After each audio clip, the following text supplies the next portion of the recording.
Pois é, pois é, pois é. Bom, vamos começar aqui a nossa querida live. Meus queridos amigos, a CCJ, tá, do Senado, a Comissão de Constituição e Justiça do Senado, em geral, tomada do que há de pior em termos de material humano no Brasil, eu volto a repetir, tomada pelo que há de pior em material humano no Brasil, a CCJ, de forma unânime, vetou, ou seja, né, deu parecer contrário ao andamento da PEC da blindagem. Ou seja, a chance dessa PEC da blindagem, essa PEC criminosa, passar é nula. E quem são os sujeitos que vieram a público e falaram, não, eu vou votar contra essa putaria? Tem aí, veja só, votação do relatório, no relatório é contrário à PEC, então você votar sim é votar contra a PEC. Cara, absolutamente todo mundo votando sim. Bloco parlamentar do MDB votou sim, bloco parlamentar Resistência Democrática, todo mundo votou sim, bloco parlamentar do PT, pelo Brasil, PDT, PT, sim, todo mundo. Até os bolsonaristas no Senado votaram contra, Riso.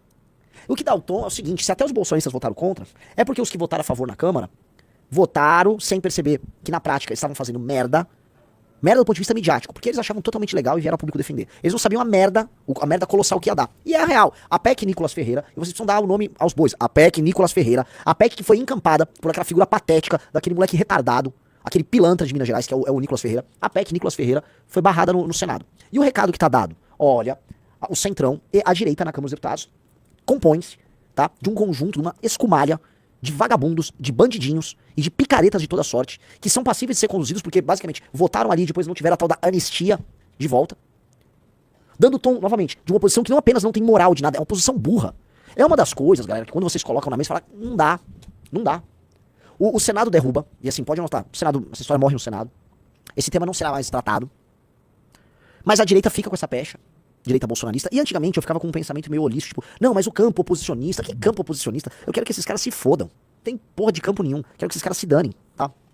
Riso, estamos com quantas pessoas nos dois canais? Estamos com 3.800, 3.900, Estamos com quase 4.000. Então, na prática, esse campo tem mais é que se fuder e acabou, como diria Jair Bolsonaro. Na prática, essa direita aí, que não sabe o que faz, tem que ser demonstrada e exposta na rua, em praça pública, como um grupo de pessoas muito burras, primárias, que não tem ideia do que estão fazendo, tá? Essa é a primeira coisa que eu gostaria de levantar e trazer pra vocês. A segunda coisa que eu gostaria de levantar e trazer pra vocês também, tá? É que nós precisamos não silenciar pra isso e não, vamos dizer, contemporizar. Nós temos que o tempo todo demonstrar por contraste quem nós somos e quem eles são. Nós perdemos quando nós não mostramos pro eleitor que nós somos diferentes. E eu sei que tem gente, inclusive dentro do MBL, que adota o caminho de fingir que o bolsonarista não existe. Não produz conteúdo batendo neles. Tem que bater neles sim. Porque o eleitor, quando ele vai adotar o efeito manada, não é pra nós, que hoje somos menores. O efeito manada te conduz justamente pra maioria. Então, se você permite que o seu eleitor goste do Bolsonaro ou de um deputado bolsonarista e de você, saiba que a tendência no fim do dia é ele votar neste candidato bolsonarista e não em você. Então você tem que suprir esse eleitor dessas informações. Por isso que as novas gerações de membros do MBL e do Partido Missão precisam ser muito claras e diretas em mostrar: eu não sou bolsonarista e o bolsonarismo é composto de gente burra e picareta. O bolsonarista é um bando de pilantra. E é isso que dá quando você é pilantra. Não apenas a sua intenção é pilantra, mas ela termina demonstrada pelos seus adversários e permite que picaretas de toda sorte venham pintar como, vamos dizer, heróis, libelos da luta anticorrupção. Como a gente viu ali. Eu pego aquela lista dos deputados que tá aí na tela, dos senadores que tá aí na tela, isso pode botar aí, né? Aí eu vejo certos nomes que eu fico assim: Jader Barbalho lutando contra a corrupção, Renan Calheiros lutando contra a corrupção, Eduardo Braga lutando contra a corrupção. Ciro Nogueira não votou, né? Porque, diz então, não sei se, o que acontece, ele tava de licença. Por que o Ciro Nogueira não votou? Porque o Ciro Nogueira é o cara que patrocinou essa agenda na Câmara dos Deputados. Seria o cúmulo ele votar pra ferrar essa PEC. Aí, petistas votando pra barra PEC. Ou seja, olha que coisa grotesca, olha que coisa bizarra. Vocês deram pro Renan Calheiros um momento de brilho em que ele pode dizer que ele barrou um projeto muito ousado pra corrupção. Temos agora a figura do Renan Calheiros antissistema. E aí a argumentação, né, dos bolsonaristas termina: não, mas essa aqui era a PEC, na verdade, PEC das prerrogativas. Olha o papo, PEC das prerrogativas. É muita picaretagem, meus queridos amigos. Não é pouca, é muita picaretagem. Muita picaretagem. Só que o eleitor bolsonarista o tempo todo tá lá sendo condicionado a essa conversa, a acreditar nesse papo, a viver essas mentiras, como se isso tudo fosse absolutamente natural. Como se, não, veja só, é isso, né? Isso foi uma PEC para nos blindar contra o STF. Blindar contra o STF. Vocês estão blindando todo tipo de crime. Volta a colocar, quer fazer os deputados escaparem? É só propor um foro especial para além do STF. É um outro foro. Eu já falei, quer montar um projeto disso? Muito simples. Olha, vamos fazer através de desembargadores, você sobe desembargadores dos estados de maneira sortida, você cria uma corte, e no sorteio dos processos contra os deputados, o deputado não pode cair num desembargador ou numa turma que seja de gente da região dele. Então o cara do Nordeste, ele vai cair numa turma de desembargadores do Sul, Sudeste, Centro-Oeste, Norte. Pra quê? Precisam ter pressões regionais. Pronto. Então aí criamos uma corte específica, que não é o STF, é uma corte bem simples, que reúne eles pra julgar casos que envolvam senadores e deputados. Acabou. Pronto. O que eles propuseram é outra coisa. O que foi proposto ali de maneira muito clara é um salvo-conduto pra impunidade. Voto secreto, aprovação para abertura do processo pela Câmara. Ninguém nasceu ontem. Mas essa turma, né, ela acredita que o eleitor nasceu. Porque o eleitor que tá. A gente precisa colocar aqui. Esse eleitor, normalmente esse eleitor de classe C e D que a direita atingiu, porque a direita buscou e conseguiu chegar num eleitor nas classes C e D. Tá? Quem é esse eleitor? É um geral, o eleitor evangélico. E esse eleitor evangélico, alguns pertencem a denominações sérias, outros são pessoas que pertencem a denominações que já fazem um abuso sentimental, emocional, psicológico delas. E esse abuso, que pode ser feito por um pastor picareta, também pode ser feito por um político picareta. A linguagem é a mesma. E você tem da parte desse eleitor uma lealdade, uma fidelidade canina, somada a uma falta de entendimento da realidade. Então a pessoa acredita, ai, poxa, o Nicolas me falou que é uma boa ideia apoiar a PEC da impunidade, deve ser um caminho bom. E o Nicolas mentiu pra esse cara. O Nicolas chegou, né? E assim, um cara como o Nicolas e como esses outros deputados bolsonaristas, eles tinham uma responsabilidade ainda maior para com o próprio eleitor. Nós falamos com um público que é mais esclarecido. Então nós podemos tratar com esse público em outros termos. Eles falam com um público que é menos esclarecido. Portanto, há sempre a possibilidade de um abuso intelectual da parte deles para com esse público. Porque o público é menos esclarecido. Então, isso pressupõe que eles têm que ser muito responsáveis nas ações deles, para isso não se configurar, como se configura o tempo todo, como um abuso intelectual, que é o que é feito recorrentemente. Abuso intelectual leva a erro, manda ir pra frente de porta de quartel, manda defender absurdo, manda tomar remédio que não funciona, manda se expor ao risco durante a droga lá da pandemia. Manda defender corrupto, manda falar que tá tudo ok, você instala a base americana no Brasil, manda comemorar que o Donald Trump tá taxando o Brasil. Eles ficam abusando recorrentemente das pessoas. Ah não, agora é o Pablo Marçal, é legal, tira foto, aí ganha a medalha do imbrochável. A relação que eles têm para com esse eleitor é uma relação abusiva.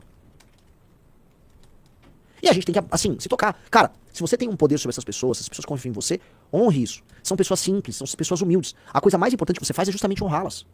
Nós tivemos na história do Brasil, tá? Desculpa fazer essa pequena digressão, mas é muito importante fazer. Algumas lideranças que souberam honrar a vontade de justiça dos mais pobres. Cara, leiam Os Sertões de Euclides da Cunha. Tem uma versão que é A Guerra do Fim do Mundo, do Mário Vargas Llosa, sobre a Guerra de Canudos. A Guerra de Canudos, né, é sobre a guerra do Estado brasileiro republicano contra uma espécie de uma república autônoma que foi construída por pessoas que perderam tudo, não tinham nada, analfabetos que moravam no sertão, normalmente da Bahia, que foram liderados por um beato carismático, que era o Antônio Conselheiro, que tinha uma relação de poder com eles, mas não abusava na relação de poder. Pelo contrário, ele foi a única pessoa a dar dignidade para aquelas pessoas humildes ali.